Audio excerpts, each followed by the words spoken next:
한 주간 잘 지내셨나요? 자, 오늘은 우리 같이 하워스의 교회대 이제 파트 2입니다. 파트 2의 복음을 성품화하라. 여기에 첫 번째 장이고 또 전체적으로는 5번째 장 교회 성품의 공동체가 되라라는 이 장에 대해서 우리가 한번 살펴볼 텐데 계속해서 내용이 반복되는 그러한 주제들도 있고, 특별히 이제 이 번역본이 나오면서는 첫 번째 파트가 이제 특별히 내러티브의 파트로, 그리고 두 번째 파트는 오늘 우리가 시작하는 성품의 파트로, 그리고 세 번째는 공동체에 관한 파트로 이렇게 구분 지었는데, 이 모든 것들이 사실 이 안에 다 들어가 있죠. 하나하나 파트마다 다 들어가 있는 거고, 그래서 이제 이번 장에서도 계속해서 내러티브에 대한 내용이 나오고 있고, 또 이제 성품에 대한 내용이 나오고 있고, 공동체에 대한 내용이 나오는데, 오늘 이제 이 장을 읽으면서는 여러 가지 주제들이 나오고 있는데, 특별히 내러티브와 관련해서 이 하우어스가 말하는 이야기 신학이라는 것과 관련해서 상대주의가 나오고 있고요. 상대주의라는 것은 무엇입니까? 나는 옳고 너는 틀렸다라는 이러한 생각, 주장에 반대해서 다른 사람도 존중하는 거죠. 다른 사람을 틀렸다고 말할 수 없다라는 게 바로 상대주의인데, 그 상대주의에 대한 비판을 하고 있다고 할 수 있겠고, 하우어스가. 그러니까 하우어스 같은 경우는 보편성을 말하지 않기 때문에, 교회의 보편성, 복음의 보편성을 말하지 않기 때문에 특수성을 말하는 것으로 이해될 것 같고, 특수성을 말하기 때문에 상대주의로 오해받을 여지가 있는데, 그 상대주의에 대해서 자신이 어떠한 차이가 있는가에 대해서 이 장에서 말을 하고 있고, 그거에 대해서 이야기를 하려고 하고 있고, 그러니까 상대주의에 대한 내용이 나오면서 여러 가지 이제 정치적인 이슈들에 대해서 어떻게 반응을 해야 하는가, 그리고 교회가 그렇다면 어떤 보편성을 주장할 수 없는 곳이라면 교회는 어떻게 다름을 받아들이고, 그 다름 중에 다름 안에서도 어떻게 교회로 형성될 수 있을 것인가에 대해서 계속해서 말을 하고 있고, 그리고 뒤에 이제 이어지면서는 우리가 하나님의 나그네 된 백성에서 보았던 것처럼 국가와의 관계가 나오기도 하면서, 그러면서 교회가 국가와의 관계에서 어떠한 태도를 취해야 하는가, 교회는 이 사회적 이슈들에 대해서 어떻게 반응해야 하고, 거기에서 교회, 그리스도인의 책무는 무엇인가에 대해서 다루고 있습니다. 그래서 이제 이 내용을 보면서는 저도 인상적인 부분들이 많이 있었지만, 이것을 어떻게 정리해서 전달할 수 있을까 굉장히 고민이 되기도 하고, 그러면서 이제 이걸 한 장 한 장 같이 읽어가면서 우리가 늘 해왔던 방식으로 그렇게 나누려고 합니다. 먼저 이제 성품에 대한 장으로 특별히 들어가면서, 성품이라는 것이 뭡니까? 성품의 공동체가 되라라는 것이 어떠한 의미를 담고 있을까? 교회는 성품의 공동체가 되어야 한다. 하우어스를 우리가 지난 하나님의 나그네 된 백성에서 보았던 것처럼 그 의미는 무엇이냐면 우리의 삶하고 관련이 있습니다. 삶. 그러니까 우리가 아는 것이 아니라 사는 것이다라는 말을 많이 했었잖아요. 기독교는 아는 것이 아니라 사는 것이다. 물론 아는 것도 있지만 그것을 넘어서서 사는 것이 되어야 한다는 것이 바로 하우어스의 주장이었는데, 그것이 바로 이 성품에 담겨있는 의미라고 할 수 있어요. 교회, 그리스도인이 된다는 것은 어떠한 의미일까? 성품이 변화되는 것입니다. 성품이 변화되는 것. 그리고 그 성품이 되어가는 것이죠. 성품이 되어가는 거예요. 물론 사람은 절대 변하지 않는다라고 주장을 하기도 하고, 어떤 분들은 성경 구절들을 근거로 대면서 역시 사람은 안 변해라고까지 말하기도 하죠. 예수님 믿고 하나님 믿어도 사람은 안 변해 라고 이렇게 말을 하기도 하는데, 그렇게 한다면은 복음의 능력이 굉장히 약화될 수밖에 없겠죠. 아니, 사람이 변하지 않는데 복음에 무슨 능력이 있습니까?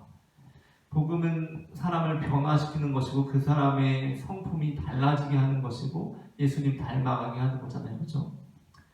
비겁하던 사람이 당당해지고 겁쟁이가 담대해지는 거, 그러한 것들이 바로 복음의 능력이라고 할 수 있겠는데, 그런 삶의 공동체가 된다는 것에 대해서 이번 장에서 말을 하고 있습니다. 이제 한 장 한 장 보면서 우리가 살펴보게 될 텐데, 첫 번째 절에서는 기독교 윤리 177페이지입니다. 교재 177페이지에 기독교 윤리 기독교적이어야 한다라는 제목으로 이렇게 시작되고 있어요. 그러면서 이제 쭉 넘어가고 내러티브에 대해서 이제 주로 이제 여기서는 이야기를 하고 있죠. 내러티브에 대해서 이야기를 하면서 여기에서는 이제 마지막에 나와 있는 것이 제일 중요하다고 보입니다. 184페이지부터 이제 185페이지. 결국 이 내러티브를 말한다는 것이 뭐냐? 내러티브를 말한다는 것이 뭐냐? 이야기를 말한다는 것이 뭐냐?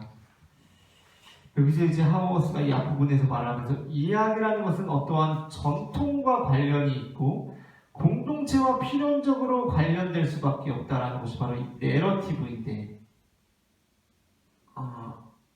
이와 반대로 내러티브 그러니까 이야기 신학 말고 어떠한 다른 편의 주장으로 보자면은 기독교는 곧 내러티브적인 요소보다도 보편적인 요소가 있다라고 생각하는 주장들이 있는 거예요. 그러니까 여기 이제 184페이지부터 나오는 이 내용이 나오는 근거는 뭐냐면, 하우어스는 내러티브를 이야기하잖아요. 내러티브를. 그런데 그와 다르게 기독교의 보편성에 대해서 말을 하기도 하는 부류가 있다는 거죠. 그러면서 이제 하우어스가 이 말을 하는 거예요. 184페이지 마지막 문단에 기독교가 보편성을 주장해서는 안 된다는 뜻이 아니다. 기독교가 말할 수 있는 보편성은 인간이란 특정한 이야기와 공동체에 속한 존재라는 점이다 라는 겁니다.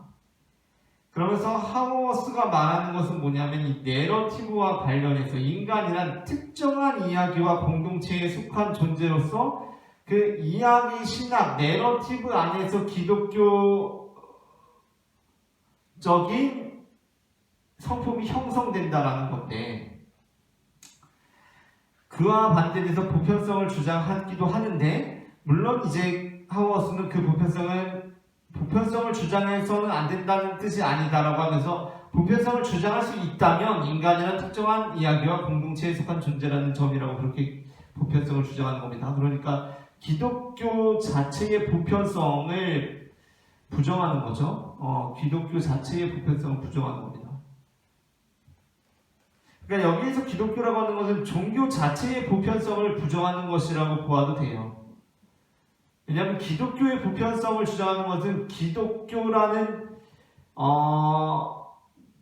모든 종교를 아우르는 종교, 그 종교의 보편성을 말하는 거거든요.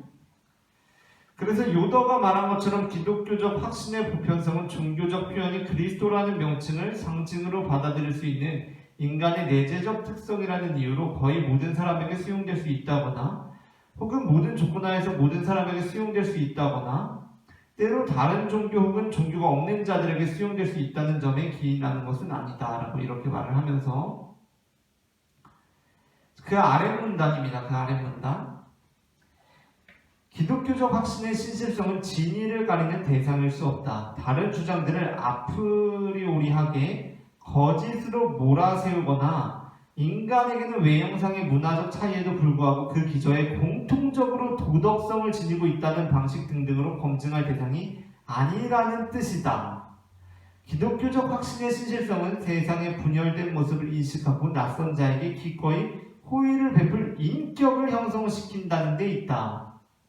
그리스도인은 그리스도인다워야 한다. 세상이 아닌 교회이어야 한다. 하나님 이야기는 그리스도인들에게 세상의 분열된 모습을 인식하라고 요구한다. 그리스도인의 책무는 다른 입장들이 거짓임을 증명하는 것이 아니다. 그것도 무의미하진 않겠지만 중요한 것은 그리스도인이 믿는 하나님께서 모든 진리를 포괄하신다는 점을 입증할 수 있는 증인이 되는 것이야말로 그리스도인의 책무라 하겠다라는 것입니다. 자, 여기에서 보편성을 말하고 진리를 가리는 대상 말하고 아프리오리하게 거짓으로 몰아세운다라는 내용들을 말할 때 여기에서 이제 감지되는 것은 무엇이냐면 종교 관계에 대한 내용입니다. 그러니까 기독교라는 것이 내러티브 신학 안에서 어떻게 다른 종교들 그리고 세상과의 관계 안에서 그 자리를 차지하는가, 그 위치가 어떻게 위치하는가에 대해서 말하는 것인데, 첫째는 기독교는 보편적이다라는 주장과는 다르다는 거예요. 기독교가 보편적이다라는 주장은 뭐냐면, 기독교의 보편성을 말한다는 것은 첫 번째는 뭐냐면, 모든 종교 안에 있는 공통적인 근거를 말한다는 겁니다. 모든 종교들 안에 있는 공통적인 근거들에 대해서 말하는 것이고, 그 근거에 기반해서 다른 종교들이 기독교 안으로 들어올 수 있는 여지를 마련해 주는 것이 바로 그 기독교의 보편성을 말하는 거거든요. 그리고 또 하나 여기서 기독교적 확신의 신실성이라고 말하는 것은 뭐냐? 신실성. 기독교에서 우리가 기독교의 신실하다라고 말하는 것은 기독교는 옳고 다른 종교는 틀렸다라고 말을 하는 거잖아요. 그죠? 기독교는 옳고 다른 종교는 틀렸다라고 대충 이렇게 일반적으로 말할 때는. 그런데 하우어스는 뭐냐면 그게 아니라는 겁니다. 그게 아니라는 거예요. 자, 여기에서 이제 그 다음 구절에 나오는 게 이거잖아요. 다른 주장들을 아프리오리하게 거짓으로 몰아세우거나, 그러니까 다른 주장들을 내가 이제 경험해보지도 않고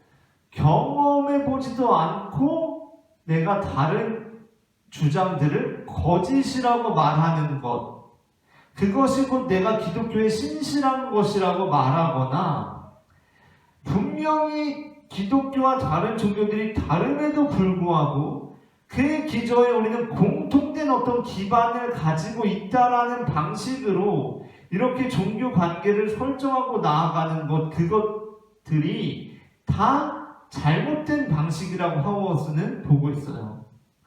그러면서 교회는 어떠한 것이 되어야 하는가? 단순히 나는 옳고 너는 틀렸다고 말하거나, 아니면 나와 너 사이에 우리 안에는 공통된 근거가 있어, 그러므로 우리는 하나야 라고 말하는 그 모든 방식들과는 달리 다른 방식인데, 이 방식이 뭐냐? 기독교적 확신의 신실성은 세상의 분열된 모습을 인식하고 낯선 자에게 기꺼이 호의를 베풀 인격을 형성시킨다는 데 있다라는 것입니다. 그러면서 그리스도인의 책무는 다른 입장들이 거짓임을 증명하는 것이 아니고 그리스도인이 믿는 하나님께서 모든 진리를 포괄하신다는 점을 입증할 수 있는 증인이 되는 것이 바로 그리스도인의 책무다라고 말하고 있습니다. 그러면서도 여기서 그리스도인이 믿는 하나님께서 모든 진리를 포괄하신다는 점을 입증할 수 있는 증인이 되는 것, 이것은 단순하게 다른 종교들도 다 하나님의 진리를 담고 있다라는 그 주장들과는 다른 거예요. 그 주장들과는 다른 결로서 하우어스가 말을 하고 있는 것인데, 이것이 이제 뒤에 가면은 나오게 됩니다. 자, 2절이 이제 내러티브와 성품에 대한 철학적 반론이라고 나오고, 이제 대부분 특수성을 옹호하면 상대주의의 악순환을 피할 수 없다고 생각한다라고 말하면서 하우어스가 자신이 특수성을 옹호하면서 상대주의 아니냐라는 비판을 받을 것이라는 것을 예감하고 있어요. 그러면서 하우어스는 그 아래에 한 7번째 줄 아래에 이야기, 신학과 윤리는 다원적 문화가 제기한 난제 중 일부를 분명하게 만들기도 하고 강화시켜주는 역할을 하기도 한다 라고 이렇게 말하고 있습니다.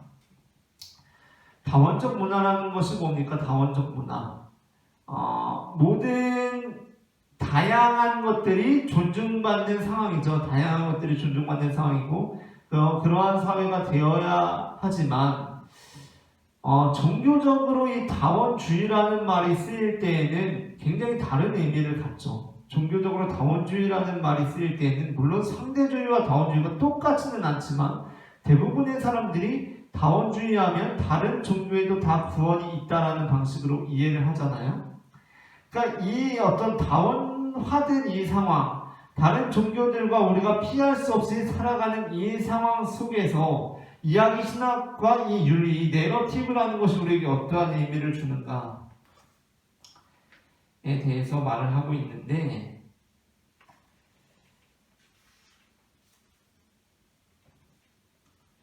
(189페이지에) 189페이지에 시작되는 문단을 보면 내러티브와 성품을 강조하는 것은 기독교적 확신의 진입 판별을 회피하려는 것이 아니라 하나님 이야기가 요구하는 공동체란 무엇인지를 깨우쳐 줌으로써 신실성 문제에 대한 토론에 활력을 불어넣는 계기가 될 것이다 라고 이렇게 기대하고 있습니다. 하우어스가.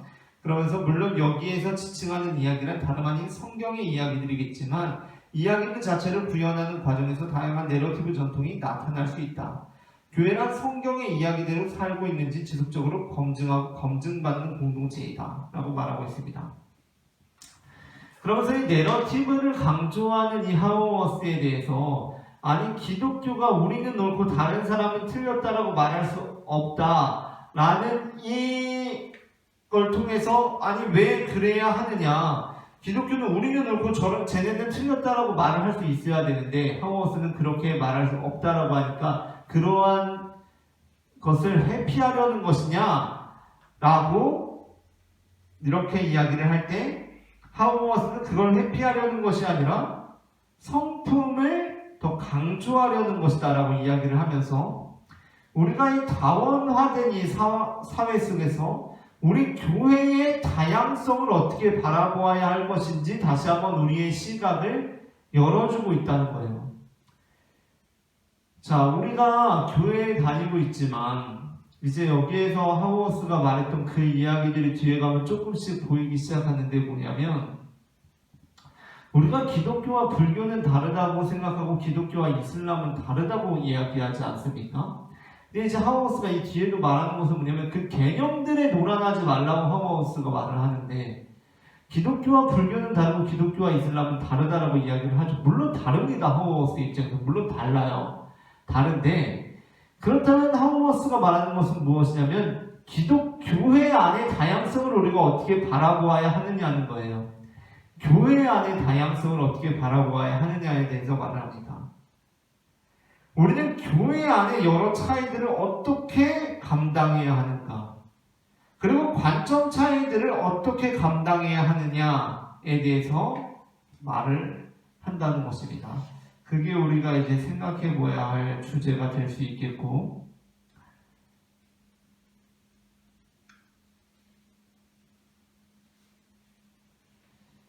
그래서 이제 191페이지에 보게 되면 여기에서 이제 칸트 이후의 윤리학에 대해서 말하면서 하우어스가 이렇게 말합니다. 191페이지의 5번째 줄부터 칸트 이후의 윤리학은 도덕을 역사적 공동체와 전통으로부터 분리시키고자 했다. 이들은 보편적인 도덕만이 사람들 사이의 전쟁을 피하고 도덕적 일치를 가능하게 한다고 생각했다. 이러한 도덕적 기획은 그 나름의 가치를 지니고 있다. 평화로운 세상을 위한 도덕적 근거를 찾으려는 시도는 의미 있는 것으로 평가할 수 있다. 그러나 이 시도의 근거 자체가 잘못된 것이었다. 존재하지도 않는 도덕 질서 혹은 합리적 공동체를 가정하고 있었다 라고 하우어스가 이 칸트 이후의 윤리학에 대해서 비판을 하고 있는데, 이것이 이제 어떻게 연결이 될 수가 있냐면 다원주의의 주장하고 연결이 될 수가 있어요. 그러니까 종교 관계에 있어서 특별히 뭐 우리가 다른 종교를 어떻게 볼 거냐, 불교 어떻게 볼 거냐, 이슬람을 어떻게 볼 거냐라는 이러한 종교 관계를 이해함에 있어서 다원주의가 나아갔던 방향 중에 하나는 무엇이냐면 이 책에서도 말하지만 상대주의를 하나로 말할 수 없고 상대주의에도 굉장히 많은 부류가 있는 것처럼 다원주의도 다원주의 하나라고 말할 수가 없습니다. 다원주의라는 이름이 갖고 있는 그 합수적 의미와 같이 다원주의 안에 굉장히 다원적인 다원주의가 있는데 어쨌든 다원주의의 주류적인 입장이 하나가 나아갔던 방향이 무엇이냐면 공통적인 근거가 있다는 거예요. 그러니까 기독교와 불교, 기독교와 이슬람, 기독교와 힌두교 모든 그런 종교들 안에 공통적인 근거가 있다는 겁니다. 그런데 하우머스는 그것과는 다른 입장을 취하고 있어요. 뭐냐면 그 공통 근거가 있지도 않은 공통 근거를 마치 공통 근거가 있다는 식으로 주장을 하고 있다고 하우머스는 여기서 보고 있는 거예요.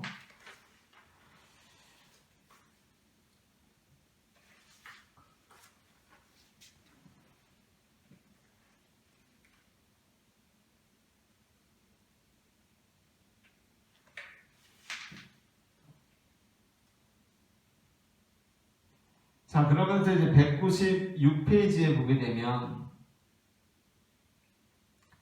196페이지 맨 아래에서 7번째 줄입니다. 어쨌든 우리는 도덕의 가장 중요한 질문이란 내가 속한 도덕적 역사는 어떤 것이며 그것을 가장 바르게 이해하는 길은 무엇인가에 관한 것이어야 함을 깨달아야 한다라고 말하고 있습니다.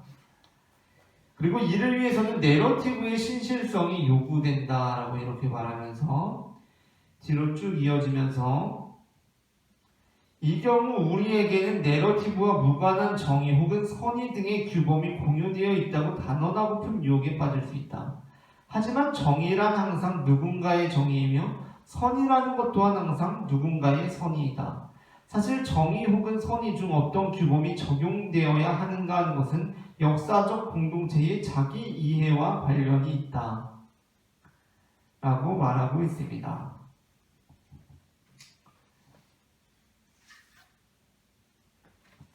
198페이지의 첫 번째 줄부터 조금 긴데 이 부분을 한번 읽어보도록 하겠습니다. 그리스도인에게서 평화란 인간의 합리적 능력에 관한 거짓 설명 위에 세워질 수 있는 것이 아니라 모든 삶의 영역에서 하나님의 주대심을 인정할 때 비로소 구현될 수 있다. 평화에 관한 그리스도인의 헌신은 삶의 본래적 가치를 근거로 삼는 것이 아니라 교회 안에 나타난 그리스도의 사역과 그의 지속적 능력을 통해서 이제 막 체험되기 시작한 하나님 나라와 전쟁을 하는 것은 도무지 양립할 수 없다는 확신을 기초로 한다.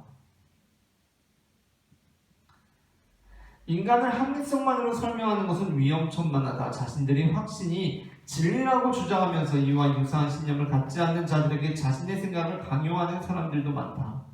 그들은 심지어 자신이 소중하게 생각하는 것을 지키기 위해서라면 살인도 마다하지 않을 듯 싶다.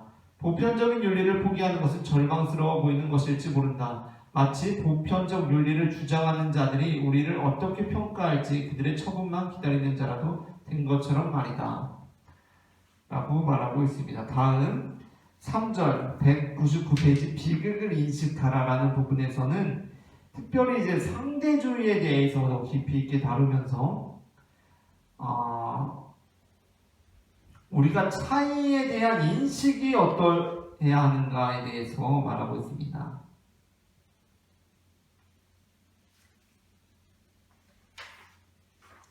자, 200페이지에 보게 되면 넷째 줄에 상대주의를 추상적으로 다루기보다 구체적인 이슈로 관심을 돌리는 것이 좋겠다라고 말하면서 우리가 상대주의를 어떻게 이해해야 하느냐. 그러니까 예를 들어서 어떤 다른 나라에 노예제도가 있다고 생각해보세요. 노예제도가 그 나라에 있어요. 그 나라 문화 안에 있어요. 그러면 우리는 상대주의 안에서 그냥 그 나라의 노예제도를 긍정해줄 수밖에 없는 거냐, 인정해줄 수밖에 없는 거냐라는 겁니다. 뭐 엄청난 상대주의자라면 그걸 인정할 수밖에 없겠고, 그러나 그럼에도 불구하고 노예제도는 잘못된 것이다 라고 말하는 사람들도 있겠죠. 그러나 하우어스가 여기서 말하고자 하는 것은 무엇이냐면 노예제도를 상대주의의 근거에서 인정해야 한다. 아니면 상대주의에도 불구하고 노예제도는 안 된다라는 것이 아니라 그렇게 말장난 같은 것에 빠지지 말라는 겁니다. 그렇게 말에 빠지지 말라는 거예요. 노예제도 가능한가라고 할 때 그 노예제도라는 것이 무엇인지를 우리는 보다 분명히 파악하고 들어가야 된다는 겁니다. 대체 그 노예라는 것이 무엇인가, 그 사회 속에서 노예가 어떠한 역할을 하고 있는가를 따져보고 그 노예가 어떠한 상황에 놓여 있는가라는 것을 구체적으로 파악하고 따져보아야 한다는 거예요. 그리고 그 상황 안에서 우리는 길을 찾아나가야 된다는 것이 바로 하우어스의 주장이죠. 그러니까 쉽게 단언하고 쉽게 결정짓는 것이 아니라 그것을 찾아가는 과정 속에서 답을 얻어야 한다는 것이 바로 하우어스의 주장이고, 204페이지에 보게 되면, 그래서 이제 하우어스가 말하는 것은 204페이지의 맨 마지막 둘째 줄부터 그리스도인은 세상의 분열된 모습에 좌절해서는 안 된다. 우리는 다른 사람들을 하나님 나라에 초청하여 하나님께서 우리의 차이점을 극복시키신다는 점을 증언하도록 명령받았다. 그리스도인의 책무는 논쟁을 통해 상대주의를 무너뜨리는 것이 아니라 그들과 대면하기 원하시는 하나님의 증인이 되는 것이다. 하나님의 증인이 되라는 기독교의 명령 뒤에 숨겨진 이러한 인식론적이고 도덕적인 전제들은 너무도 자주 간과되어 왔다. 증인이 되라는 명령은 우리가 다른 사람들에게도 보편적 진리가 암묵적으로나마 공유되어 있다는 추정을 근거로 하는 것이 아니다. 그러한 진리가 있다면 증인이 되라는 소명을 받을 것이 아니라 철학자가 되어야 마땅할 것이다. 증인이 되라는 명령은 진리를 만남으로써만 진리에 이를 수 있다는 점을 기초로 삼는다 라고 말하고 있습니다. 그러면서 증인이 되라는 명령은 다른 사람들의 신념과 삶을 아프리오리하게 평가하라는 것이 아니다. 힌두교 또는 이슬람이 과연 옳은 것인지 혹은 그른 것인지를 평가하라는 것이 아니다. 물론 여기에도 나름의 적절성이 있기는 하지만 증인이 되라는 명령은 그리스도의 십자가와 부활의 능력이 우리들에게 어떤 삶을 살게 했는지를 성찰하도록 초청한다. 이러한 삶에 함께하라는 초청은 다른 사람의 신념에는 무언가 잘못된 구석이 있다는 추정에 의한 것이 아니라 모든 인간은 죄인이라는 사실을 인정해야 하며 거기에 비로소 구원의 가능성이 주어진다는 신념에서 온다. 힌두교인이거나 무슬림이거나 세속주의자 혹은 특정 종교인이라는 점에서 죄인인 것은 아니다. 스스로 창조주와 구속주가 될 수 없다는 것처럼 될 수 있는 것처럼 살아가는 존재라는 점에서 우리는 죄인이다 라고 말하고 있습니다.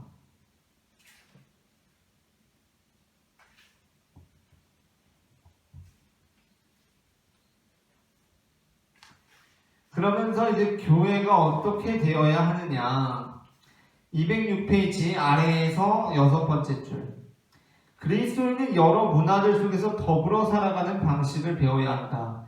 그리스도인은 언제나 자신들이 섬기는 하나님이 모든 사람들 사이에 계시다는 것을 기억해야 한다. 자기만족 관용을 내세우는 것은 낯선 자를 통해 주시는 하나님의 말씀이라 할 수 없다. 오히려 낯선 자들을 통해 주시는 말씀은 교회가 세상의 다양성 속에서 통일성을 구현할 보편적 공동체가 되어야 한다는 것이다. 이러한 통일성은 모든 사람들이 동일한 본성을 공유하고 있다는 추정에서 나온 것이 아니다. 우리 모두가 동일한 주를 섬긴다는 데에서 나온다. 분명 우리가 한 분의 공통된 창조주를 믿는다는 사실은 공동 경험을 위한 기초가 된다 라고 이렇게 말하고 있습니다.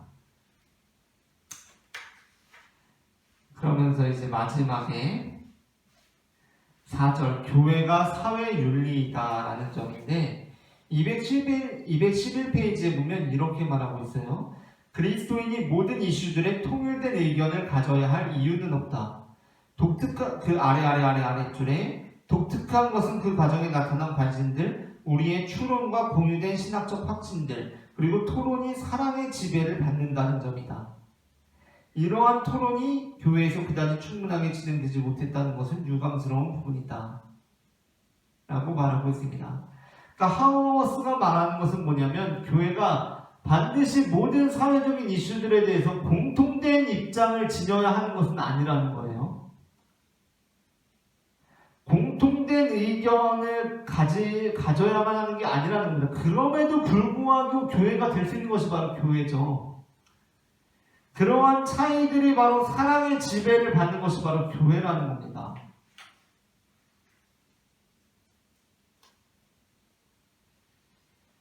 그러면서 그 교회가 그렇게 존재하는 것이야말로 교회의 책무라고 이렇게 말을 하고 있는 것인데,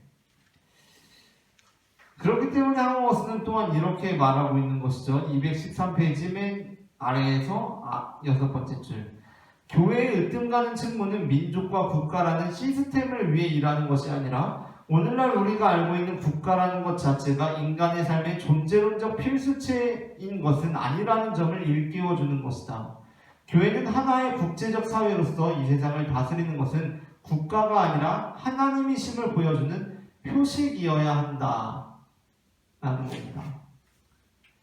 그리고 215페이지의 마지막 이제 여기 보면 우리가 기억해야 할 것이 있다. 사회 시스템이 주는 자유가 곧 하나님이 주시는 자유인 것은 아니며 사회 정의가 하나님이 백성이 되어 누리는 정의와 같은 것도 아니다.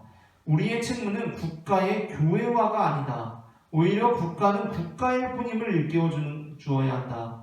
세상의 관점으로 볼 때는 이치에 맞지 않는 것처럼 보일 수 있다. 그러나 구원받은 하나님 백성의 관점에서 보면 이것이 얼마나 중요한 책무인지 깨달을 수 있다. 어떻게 보면 민족과 국가의 우선성을 주장하는 것이야말로 우리에게 가장 편리하게 다가와 있는 우상 숭배가 아닐까 싶다라고 하면서 이 장을 끝맺고 있습니다. 굉장히 복합적인 주제들이 나와 있기 때문에 이것을 어떻게 한마디로 정리하기는 어렵지만 이번 장에서는 굉장히 다양한 주제들이 나오고 있어요. 그렇죠? 내러티브에 대한 내용도 나오고 그와 관련해서 상대주의에 대한 내용도 나오고 그와 관련해서 또 공통 기반에 대한 내용들이 나오고 그리고 다른 종교들과의 관계에 대해서 나오고 진위 여부에 대해서 나오고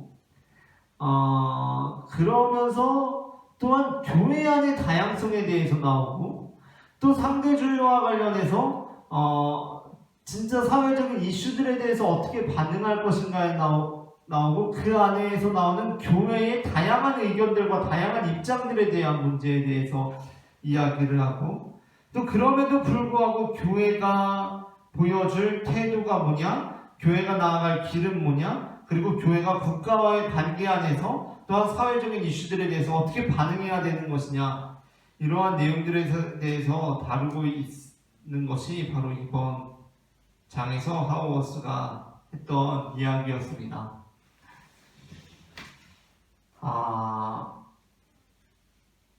교회 안에 다양한 의견들이 충분히 있을 수 있다라고 저도 생각을 하고요. 교회가 반드시 한 가지 입장이나 한 가지 의견을 가져야 한다고 생각하지 않습니다. 교회는 다양한 입장을 가지고 있고 다양한 의견을 가지고 있음에도 불구하고 그 안에서 하나의 공동체로 평화의 공동체를 유지해 나감으로써 그것을 세상 가운데 보여줌으로써 세상이 우리를 보고 세상이 세상됨을 깨닫게 하는 것이 바로 교회의 사명이라는데 저는 굉장히 공감을 했어요. 그러니까 교회가 해야 할 일은 세상의 교회화가 아니다. 세상의 교회화가 아니다라는 거예요. 교회가 교회되어야 한다라는 것입니다. 교회가 교회되어야 된다. 여기에는 이러한 하우머스의 전제들이 들어가 있는 것 같아요. 뭐냐면 교회는 어떠한 하나의 입장을 가지고 있는 교회로서 그 하나의 입장이 이 세상에 받아들여지도록, 이 세상에 실현되도록 그 하나의 입장을 세상에 피력하고 세상에 내세우는 그런 교회.